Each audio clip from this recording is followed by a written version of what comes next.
Mesdames, Messieurs, bonsoir et bienvenue dans votre journal sur TVC Bénin. Dans le sommaire de cette édition, il y a exactement 46 ans, jour pour jour, que l'armée béninoise, sous le commandement du général Mathieu Kérékou, a renversé un régime politique surnommé le monstre à trois têtes pour asseoir la révolution dans le monde scolaire. Qu'est-ce qui se dit, bien entendu, de cette date historique? Réponse à suivre dans un instant.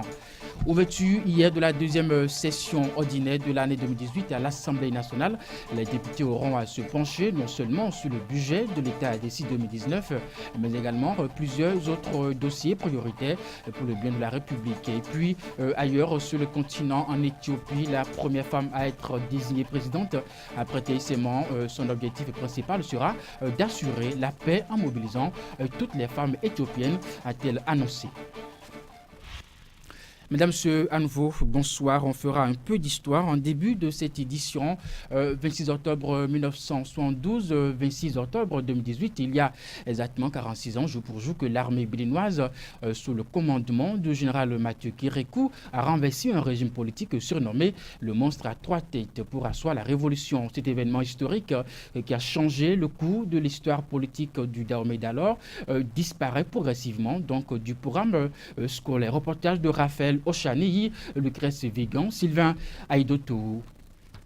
Le 26 octobre, une date mémorable au Bénin. Elle rappelle un fait important dans l'histoire politique du pays.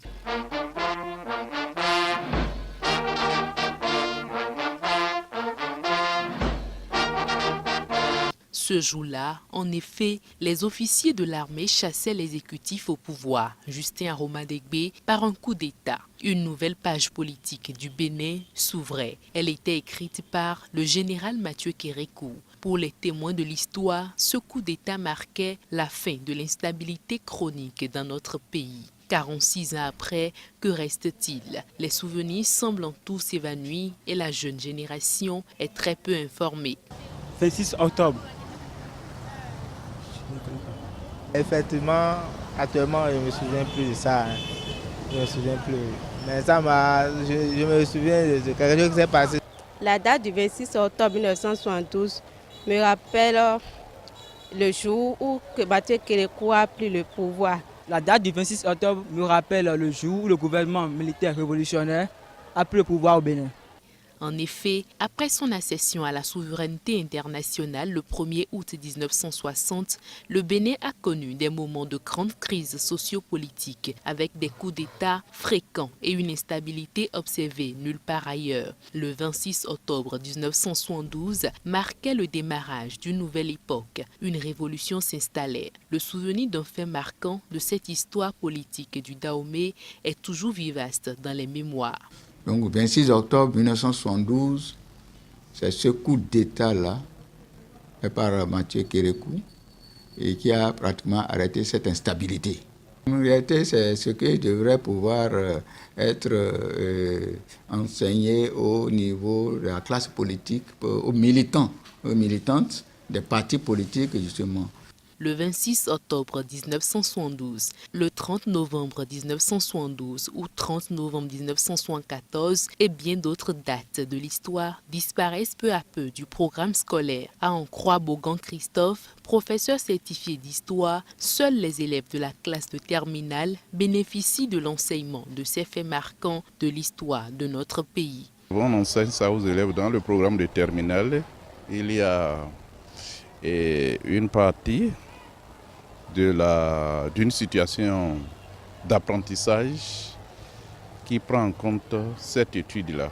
Dans cette étude, on distingue trois grandes périodes, 1960 à 1972, 1972 à 1990, j'allais dire de 1990 à nos jours. Il faudrait pouvoir élaborer des manuels scolaires qui mettent l'accent sur nos réalités politiques, nos réalités sociales, nos réalités culturelles, pour que les générations de Béninois que nous formons puissent être véritablement au parfum des réalités de leur pays, ce qui ne se fait pas souvent.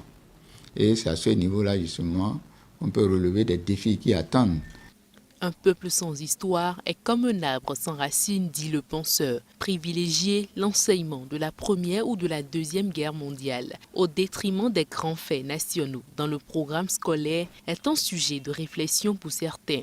Pour que ces dates soient gravées dans la mémoire des Béninois, des actions urgentes s'imposent. Direction Porte-Novo, la deuxième session ordinaire de l'année 2018 s'est ouverte à l'Assemblée nationale du Bénin. Hier jeudi 25 octobre, les honorables députés ont rallié le palais des gouverneurs à Porte-Novo pour sacrifier à cette tradition. C'est le discours de Maître Adrien Rongbedi qui a lancé donc la dite session. Un discours dans lequel il fait le point des lois de la précédente session, sans oublier les dossiers à étudier le long de cette deuxième session. Étant donné qu'il y a 54 députés présent, le quorum est atteint et nous pouvons donc procéder à l'ouverture de cette session ordinaire. Après un moment de répit, les locataires du palais de gouverneur à Porto-Novo ont repris du service à l'occasion de cette deuxième session ordinaire de l'institution parlementaire. Dans son discours d'ouverture, le président de l'Assemblée nationale a abordé plusieurs points en commençant par le travail abattu lors de la précédente session.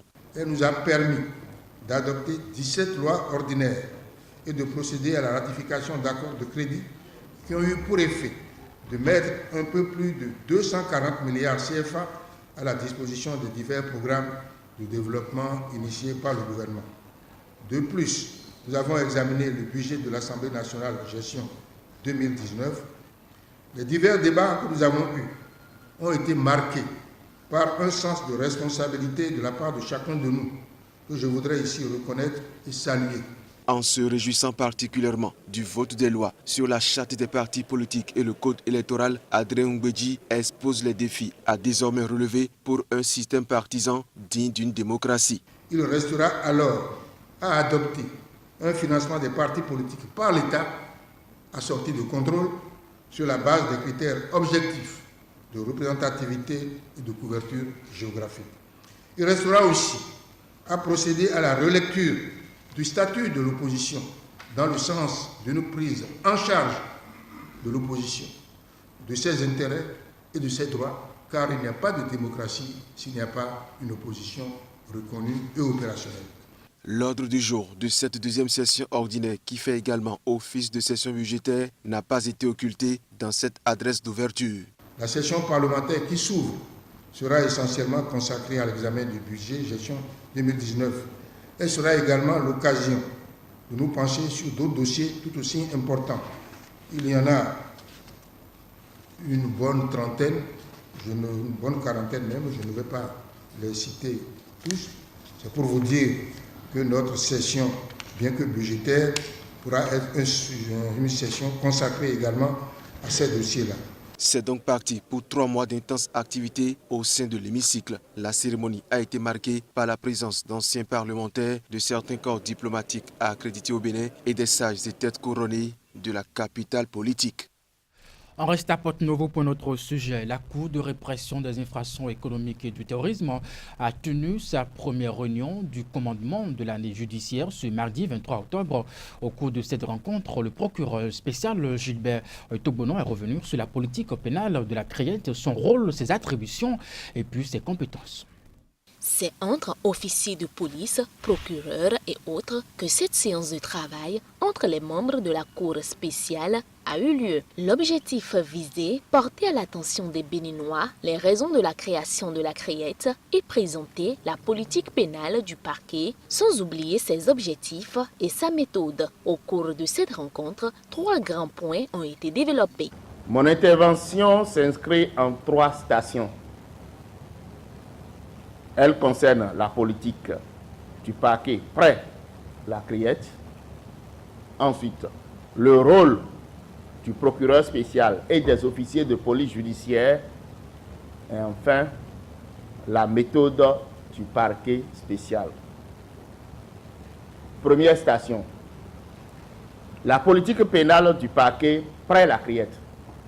Ce rendez-vous a également été pour le deuxième substitut du procureur spécial l'occasion de rappeler aux uns et aux autres les raisons qui ont motivé l'installation de la Cour de répression des infractions économiques CRIET à Porto Novo. Pour éclairer l'opinion publique, des explications ont été données à cet effet.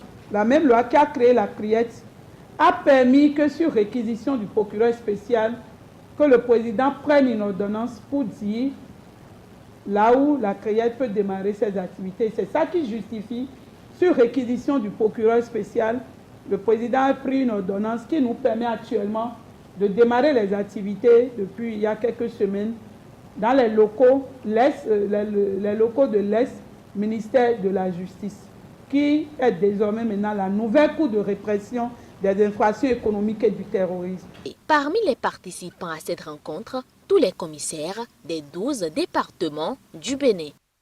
Et puis en bref et en image, le procès des mises en cause dans l'affaire de tricherie sur l'âge des joueurs de l'équipe nationale cadette va bientôt connaître son épilogue. Hier jeudi, à l'étape des plaidoiries, le ministère public a souhaité une relâche pure et simple pour 4 personnes, dont le professeur Vicencia Bokor. Pour les joueurs, le ministère public a requis 5 mois de prison avec sursis, 1 mois de prison ferme. Par contre, il a requis 12 mois, dont 2 fermes pour Anjoura Moucharafou, Zéphérin Déguénon, Lafiou Yessoufou et ses adjoints. À la suite de cette étape, le juge a convoqué les différentes parties pour le 30 octobre prochain, où le verdict final sera bien entendu rendu. Et 4 pays peaufinent leur stratégie contre l'extrémisme violent et le terrorisme. Cette rencontre qui se tient depuis ce mardi 23 octobre pour 3 jours a connu la participation de hauts responsables des armées du Niger, du Burkina Faso, du Togo et du Bénin. La cérémonie de lancement officielle s'est déroulée à Bénin Royal Hotel sous une forte délégation ministérielle du Bénin. C'est une rencontre de haut niveau.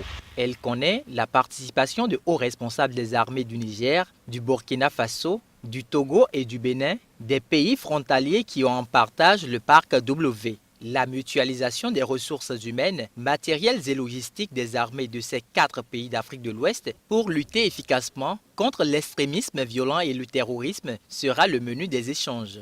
Nos franches et étendues discussions nous permettront d'être plus conscients des menaces communes et de promouvoir l'unité d'action. Cette synergie devra inclure le renforcement des structures sécuritaires existantes, un permanent partage de l'information avec un dialogue tout aussi permanent et un engagement continu vers une coopération et une coordination améliorée des efforts pour contrer les organisations extrémistes violentes. La présente rencontre à laquelle prend part le ministre des Affaires étrangères et de la coopération, celui de l'Intérieur, de la sécurité publique et des cultes et celui délégué auprès du président de la République chargé de la défense nationale est le prolongement opérationnel de la réunion ministérielle tenue à Ouagadougou le 16 octobre dernier. Je demeure persuadé, au vu de l'importance du sujet et de vos qualités professionnelles indéniables en la matière, que vous apporterez à cette déterminante réunion toute l'expertise et l'éclairage nécessaires à la réalisation de l'état final recherché au grand bonheur de nos vaillantes populations. Je vous souhaite donc des échanges enrichissants et un dialogue fructueux. C'est sur ces mots que je déclare ouverte la première réunion des chefs d'état-major des pays riverains du parc W et du Togo. Cette rencontre permettra aux différents responsables en charge des questions militaires et sécuritaires d'harmoniser et mieux peaufiner les stratégies à adopter. Unis dans l'action pour le droit des personnes handicapées, c'est le thème retenu pour la célébration du 113e anniversaire des Nations Unies. Au Bénin, l'événement a été marqué par une remise de dons de matériel didactique et hospitalier aux personnes handicapées, en l'occurrence les malvoyants, et puis au Centre de promotion sociale des aveugles de Segbaya, un acte des Nations Unies en collaboration avec le ministre des Affaires sociales. Les détails dans ce reportage.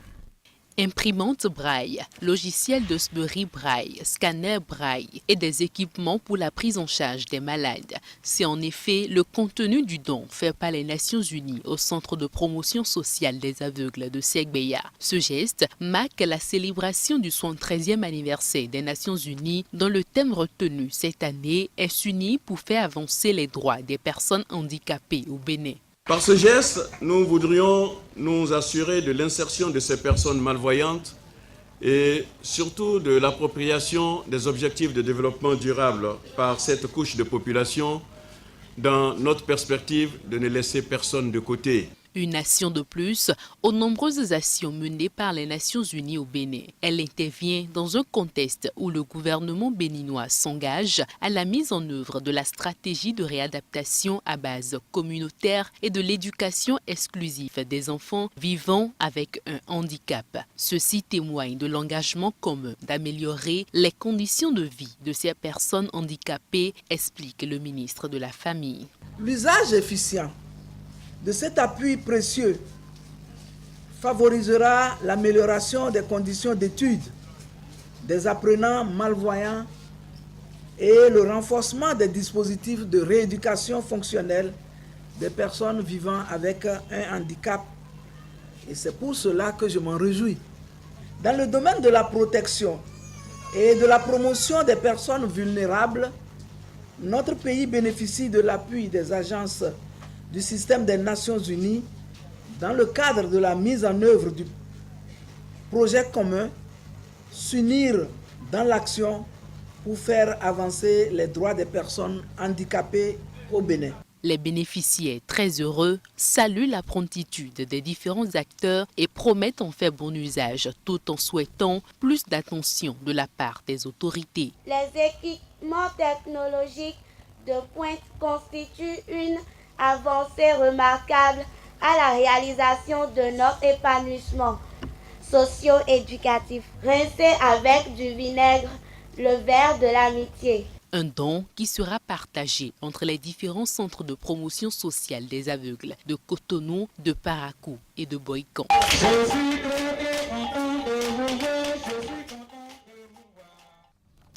Et puis le Conseil national du dialogue social, le CNDS, est en campagne pour la vulgarisation de ces tests fondamentaux.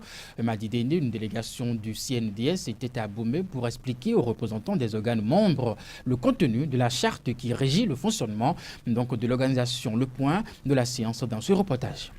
Tous ensemble autour d'un même sujet, il s'agit de la vulgarisation de la charte du Conseil national du dialogue social, CNDS. Oui, nous sommes venus ici pour vulgariser les tests de base de cette charte qui constitue l'élément fondamental qui détermine le fonctionnement des organes du dialogue social et les engagements de chaque partie prenante, c'est-à-dire les acteurs. Le CNDS est une organisation tripartite d'ouverture aux négociations entre les travailleurs représentés par les responsables des centrales et confédérations syndicales, les chefs d'entreprise et le gouvernement. L'assimilation des tests fondamentaux permettra aux organes statutaires une bonne connaissance de leurs droits et obligations. La charte, c'est pour formaliser le dialogue social au Bénin, trouver un cadre formel pour que le dialogue social soit mieux mené et que le débat soit un débat constructif et que le progrès social et économique puisse accompagner les gouvernants du pays. C'est un processus qui a commencé et qui doit progresser et qui doit continuer.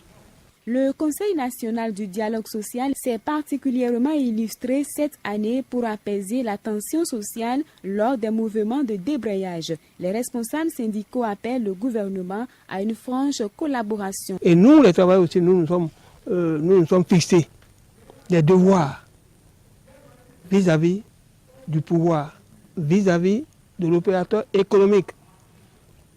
Parce que, avant d'avoir le droit, il faut d'abord le devoir. Le recueil des tests fondamentaux du Conseil national du dialogue social est un document qui se résume en 5 grands chapitres. Mise en vigueur en septembre 2017, la charte du CNDS n'est susceptible de modification qu'après 3 années d'application.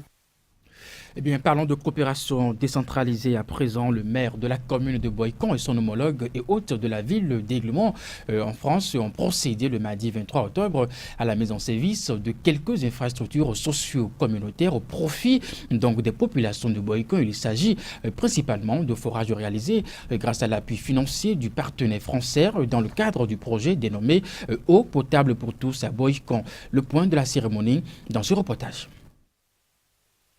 Ce sont au total 10 puits et 6 latrines gracieusement offerts à la ville de Boycon, fruit du partenariat vieux de 10 années entre Boycon et la ville d'Aiglemont en France. Les forages réalisés et implantés dans chacun des arrondissements de la ville vont impacter les différentes couches ciblées qui souffrent au quotidien du manque d'eau. Les généreux donateurs s'en réjouissent et n'entendent pas s'arrêter en si bon chemin. Et on compte bien effectivement sur l'engagement des uns et des autres et des membres ici présents pour que ces investissements puissent durer dans le temps et continuer à servir le plus longtemps possible. Ce geste témoigne de la vitalité du service de coopération décentralisé au sein de l'hôtel de ville pour le développement de la ville Carrefour, mais aussi et surtout pour le bien-être des populations. L'autorité communale se dit, elle aussi, satisfaite. L'appui constant de M. Descoubert,